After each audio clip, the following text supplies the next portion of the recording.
मेरा नाम प्रतिभा सिंह, मैं कक्षा 9 की छात्र रामदेव इंटर कॉलेज बिलारी मुरादाबाद। आज का मेरा विषय पानी। जल प्रदूषण। जल प्रदूषण का मुख्य कारण मानव या जानवर की जैविक या फिर अजैविक क्रियाओं के फलस्वरूप पैदा हुए दूषणों को बिना किसी सुनिश्चित उपचार के सीधे जल धाराओं में विसर्जित कर दिया जाता है। जल में विभिन्न प्रकार के हानिकारक पदार्थ मिले होते हैं।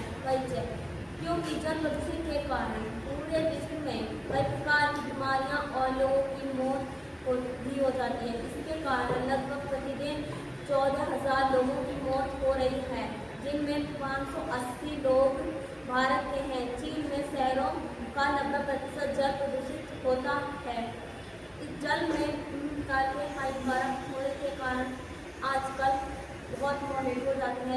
लोग सुरक्षित पेयजल की पहुंच से दूर है। यह परेशानी सबसे अधिक विकसित देश में होती है। प्राकृतिक रूप से जल का प्रदूषण जल में भूक्षण, खनिज पदार्थ, पौधों की पत्तियों एवं दुग्धमूत्र पदार्थ तथा प्राणियों के मलमूत्र आदि के मिलने के कारण होते हैं।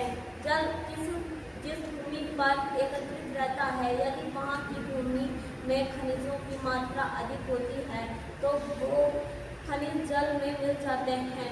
97% जल खारा है अर्थात 3% जल पीने के योग्य है। तत्व या उष्मीय प्रदूषण नदियों आदि में बहुत ही ठंडे जल प्रवाहित करने पर भी होता है। इसमें सबसे बड़ा खतरा गर्म रहने वाले नदियों पर होता है। रोगजनक रहते हैं, जिनमें विषाणु, जीवाणु, कवक, शैवाल, परजीवी आदि आते हैं। एक जगह जल के एकत्रित रहने पर होते हैं। पेट्रोल आदि पदार्थों का निवास समुद्र जल प्रदूषण का बड़ा कारण है। पेट्रोल का आयात निर्धारित समुद्र मार्गों से किया जाता है। इन जगहों में से कई बार रिसाव हो जाता है। किसी कारण से जहां दुर्घटना का शिकार हो जाता है, उसके पूरे डूबने आदि से यह तल के समुद्र में फैलने से जल प्रदूषित हो जाता है।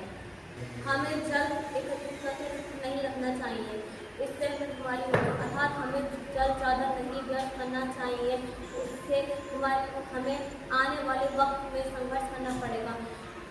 हमारे लिए